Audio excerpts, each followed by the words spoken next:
Hello, everyone, and welcome back to the fourth episode of Life with Lotus. You can find this podcast on YouTube, Spotify, and Apple Podcasts. And if you didn't know, Apple Podcasts is a free app for all iPhone users, so make sure to leave a 5-star review while you're there. Today's episode, I'm going to be sharing I would say it's funny. I don't really know. I feel like the only two adjectives in my vocabulary is funny and interesting, but I would say this story is both of those. With that being said, roll the intro music.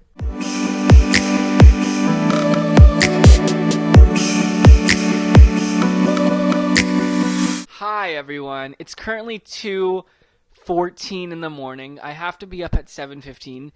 So I have to wake up in 5 hours and 1 minute, but I was just editing this episode. This is my second time recording this episode. I was just editing it and I realized I fucking hated it just because I sound so choppy and anxious and like I really need to just get over that phase in my life.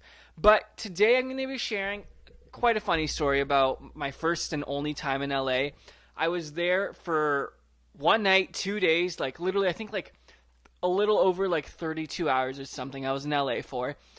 And I had a really interesting experience. So I literally booked my flight 5 or 6 days before I decided I was actually going to go. And at that time I knew two people who lived in LA.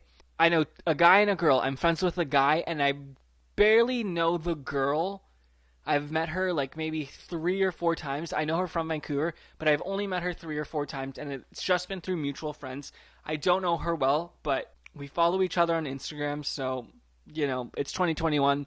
That kind of means a little bit, But I decided I was going to go to LA, and I had no clue what I was going to do, so I messaged this girl because I knew she lived there at that time, or she still does, but So I messaged her and I was like, hey, like, I've been planning to go to LA. Like, I've never been. What should I do?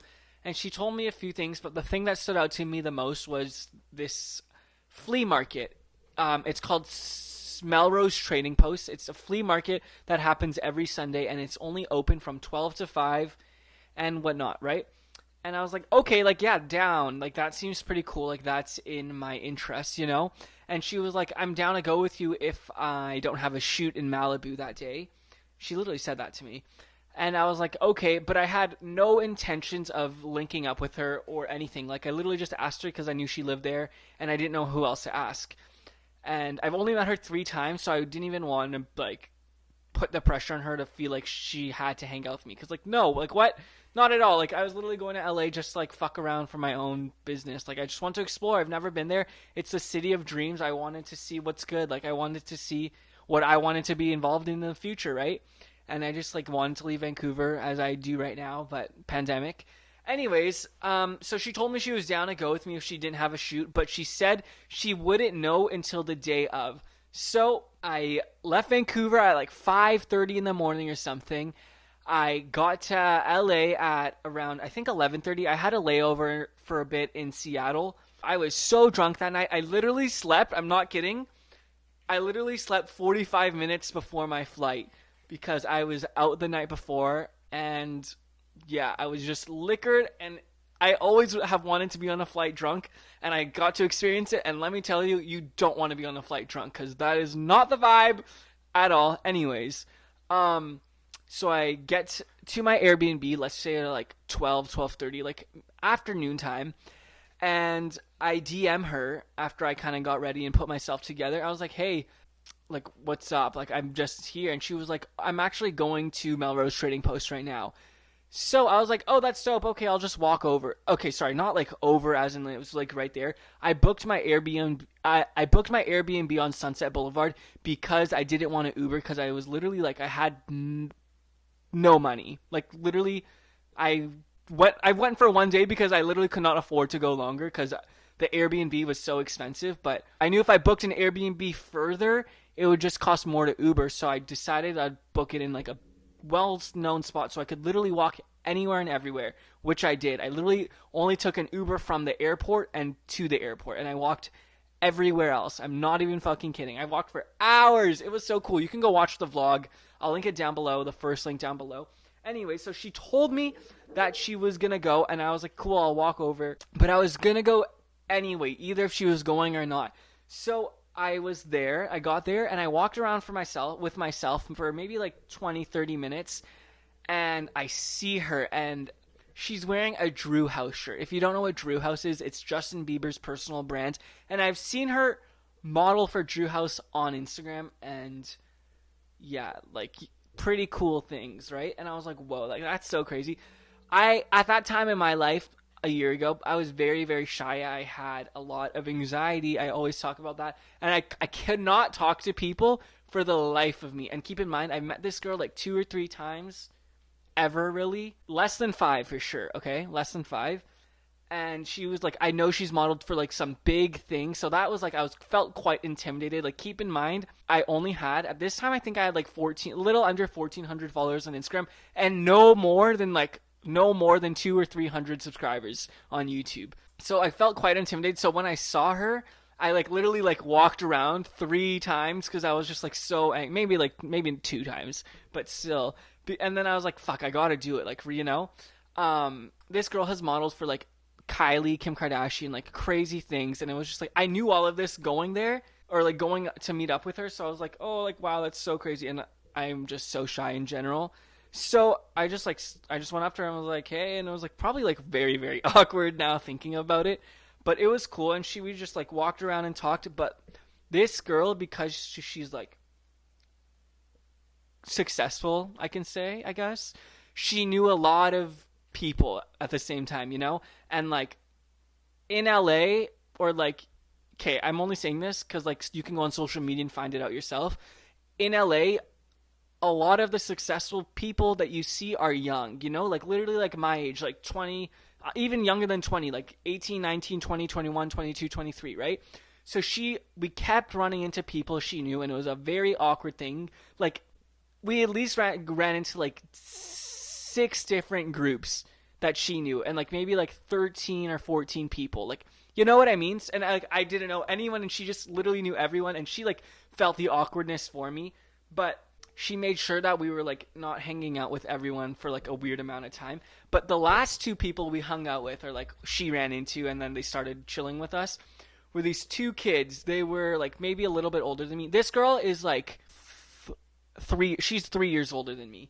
I'm 21. I guess she'll be turning 23 or 24 this year.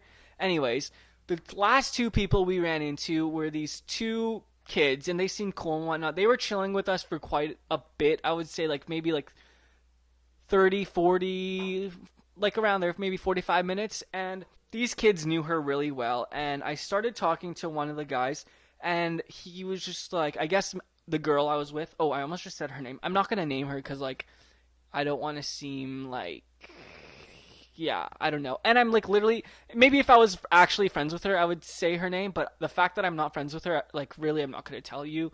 Sorry.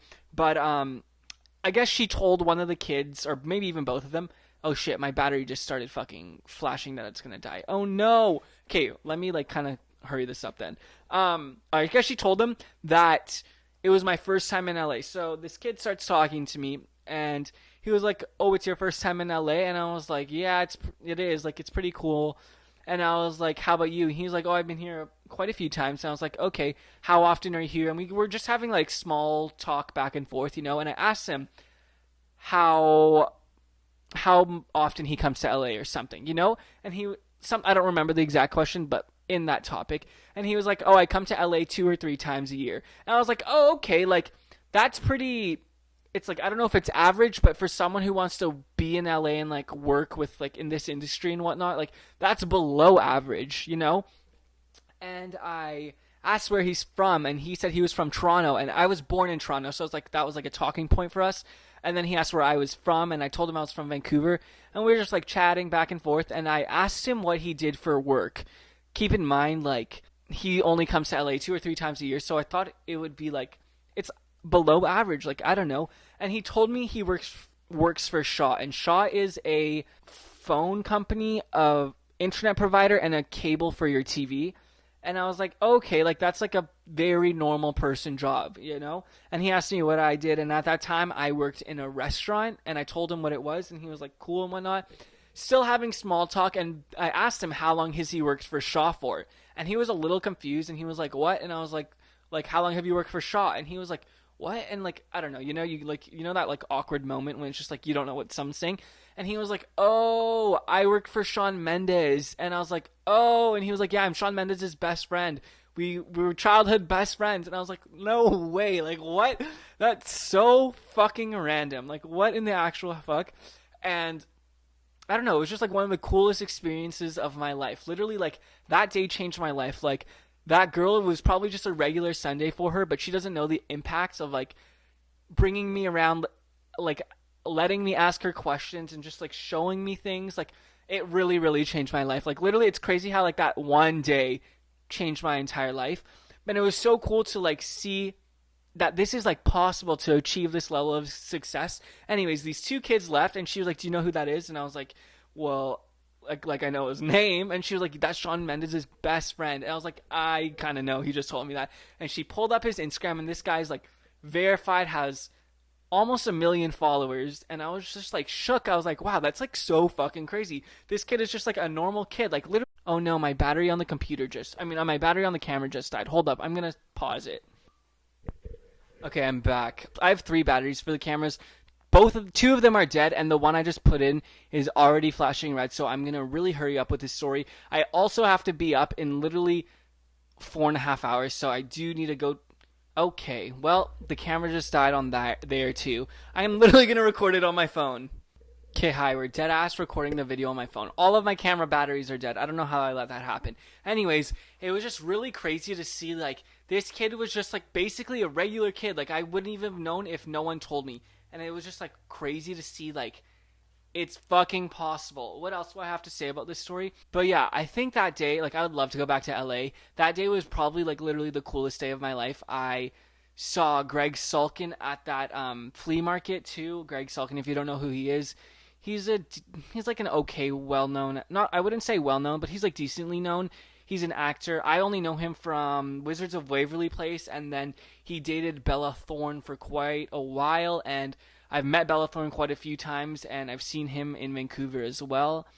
And there's a video of Nikita Dragon and I, a paparazzi video of Nikita Dragon and I saw Food God Jonathan. I think that was like the coolest thing in my time there, because it was like almost a Kardashian, like it's Kim Kardashian's best friend, and it was like pretty shook. Like, keep in mind, I have never had any exposure like this ever to like witness in my front of my eyes. I had like literally 1,400 Instagram followers and less than 300 subscribers, so like, you know what I mean? It's just crazy. Like, even now it like would still be fucking crazy, but yeah, I don't know. I guess that's my funny story time of me in LA for the first time ever.